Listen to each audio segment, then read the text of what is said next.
Welcome to the Wacky World of Work. I'm James Tehrani, your host. Today on the program, I'm joined by a cybersecurity pioneer who founded the McAfee Associates antivirus software company, although no longer affiliated with it. He is a self-described eccentric millionaire, and oh yes, he's also running for president of the United States. Of course, I mean John McAfee. We'll be talking to him about his relationship with a startup security company called Everykey, why companies are getting cybersecurity wrong, and more. So thanks for joining me today, John. Thanks for having me. I'm happy to be here. I have a confession to make right off the bat. For many years, I've been mispronouncing your last name. Do you get that a lot? All the time. It's okay. I don't mind. I will answer to anything. All right. Well, let's start out right there for a second. I know you're not affiliated with the McAfee software company anymore, but do you ever rue the day that you chose that as the name of the software? Every time I get sued, yes. I would recommend that any successful entrepreneur never name a company after himself. Because anytime someone comes on your property and trips and falls, their lawyer is going to say, wait a minute, that's John McAfee of the McAfee antivirus. Let's sue him for $100,000. I have been sued over 200 times in 22 years. 200 times. Well, there's a lesson to you out there in the workplace. Change the name. All right, so let's talk a little bit about your affiliation with this new startup, Everykey. So they say that you're the chief evangelist. First of all, what's the job description of a chief evangelist? I love this product because it's the product I've been needing for a long time. Obviously, since I am very heavily into security, I use a different password for everything that I log into. My Twitter, my Facebook, my email, you name it. Dozens of passwords. Every single week, I forget one and have to reset it, which is a time-consuming process. This little key allows me never to have to remember another password. It unlocks my car, it unlocks my house. When I walk away from my cell phone locks down. When I walk away from the laptop, it locks down. It's perfect. And if I lose it or if it's stolen and I know that it's stolen, I call the company, they shut it down. Then I go back to my list of passwords until I get a new key.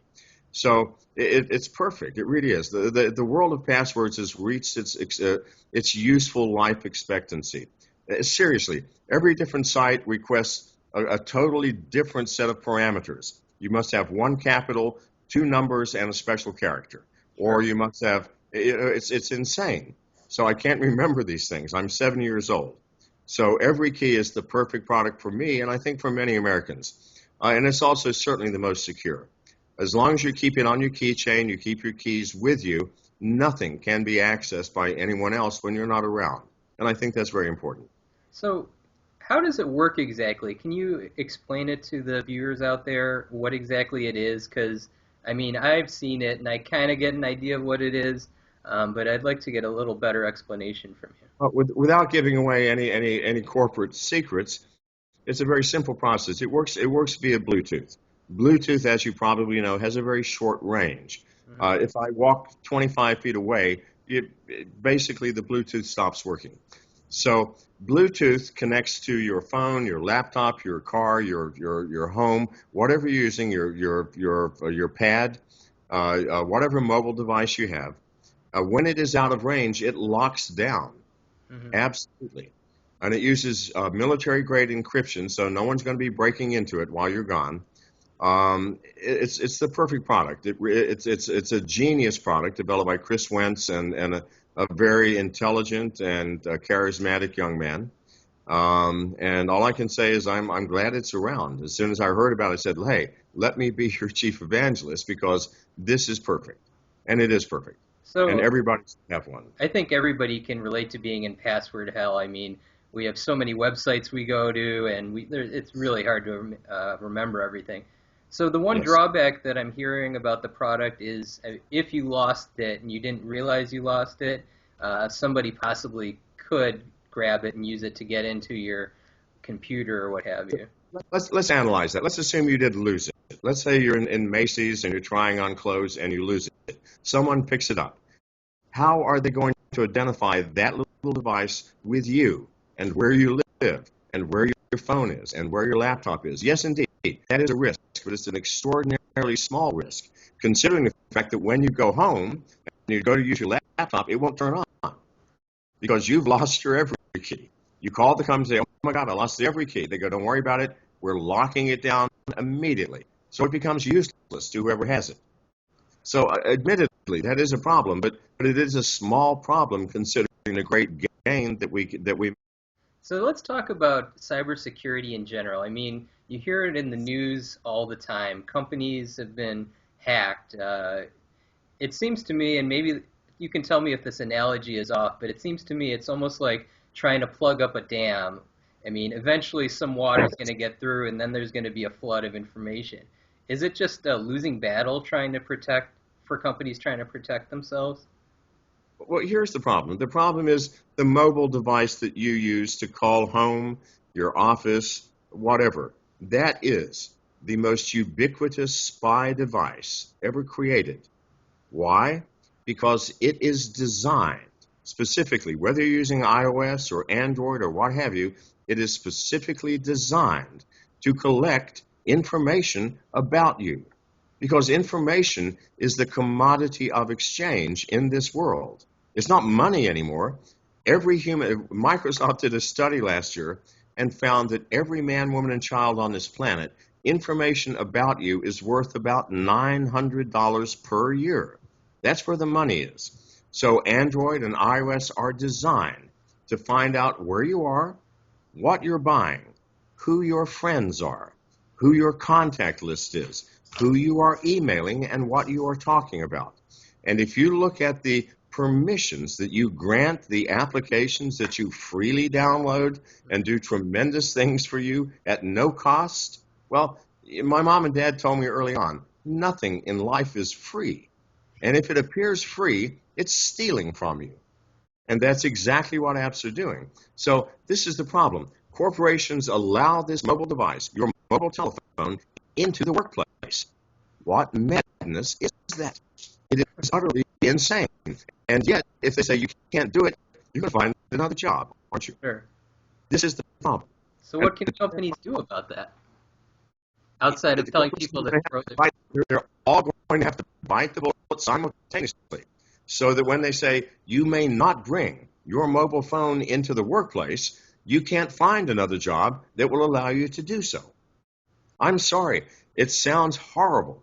But this is if corporations had any sense at all, they would give you a dumb phone, a stupid phone that cannot be hacked and said, if you need to call home, use this. And if you need to access the internet, you use one of our servers, which is behind the firewall, which is protected. That's the only solution. I'm sorry. It's a hard and very large pill to swallow. But until we swallow it, we're not going to have any security anywhere, period. You must accept the fact that the operating system on the phone that you use is designed to spy on you, period. Now, Google doesn't call it that, and Apple doesn't call it that, not at all. It's information gathering for your benefit to make life easier for you. But we can't make life easier for you unless we know who your friends are, what your likes and dislikes are, what your shoe size is, and what color shirt you prefer. But you and I mean, we can both agree that it's very unlikely that every company is going to start saying you can't bring your cell phone to work. Would you agree with that statement? Well, no, I don't. It depends on how bad it gets. Ashley Madison has disappeared as a company. Disappeared. A multi-billion-dollar company that because of one hack destroyed the entire company. When this happens enough times, you must believe me. Company stockholders are going to say, look, I don't care. No cell phones or all of you are fired. This will happen, I promise you. Interesting. Well, we'll see. So we'll see. But while I've got you here, I might as well follow up with the whole Belize situation. Is that in the past for you? Is that done with, or what's going on with that? No, that'll never be done. Okay, here's what happened in Belize. I retired to Belize. I was living on the island of San Pedro, which is an American enclave. It's just like living in America, only the weather is better. You have an offshore reef, and you can fish year-round, and have boats. I moved into the jungle. Why? I do not know. And, and started a On company. second thought. And started a company doing antibiotic research. I was the only white man in a district of 15,000 people. After 1 year, a representative of the government came, the UDP, came to me and said, why don't you donate $2 million for our upcoming election?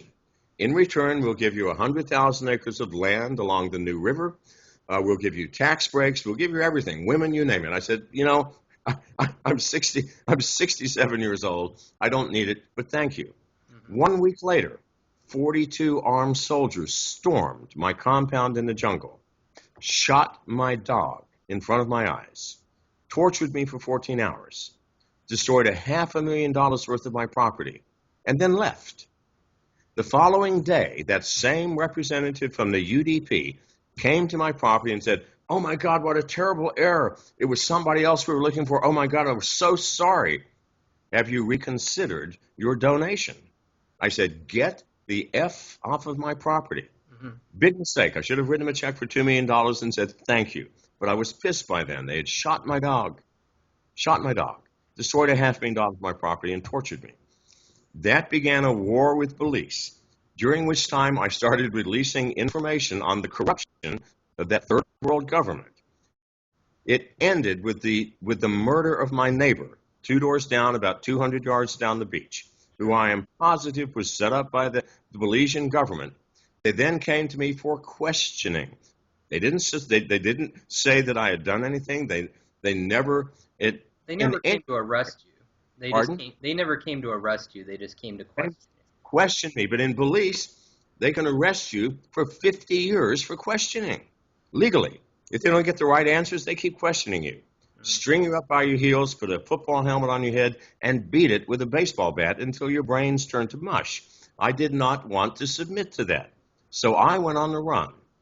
Spent a month on the run with soldiers and police. I was the #1 person of interest, with orders to kill, by the way. I escaped into Guatemala since I entered the country illegally, since I didn't leave Belize legally. I got arrested, spent a month in jail. I paid the ex-attorney general of the country of Guatemala, Telesforo O'Gara. I paid him $100,000, and I said, just get me back to America. He went through the Supreme Court. They extradited me back to the States. Here in the States, I'm fine, but the Belizean government is still after me. This is the absolute facts. Take it as you will. Very good. There you have it from the horse's mouth. So I'd like to thank John McAfee for joining me today on the Wacky World of Work. If you have any questions about the program, you can email me at editors@workforce.com or tweet to me at @WorkforceJames. Until next time, like I always say, whatever works.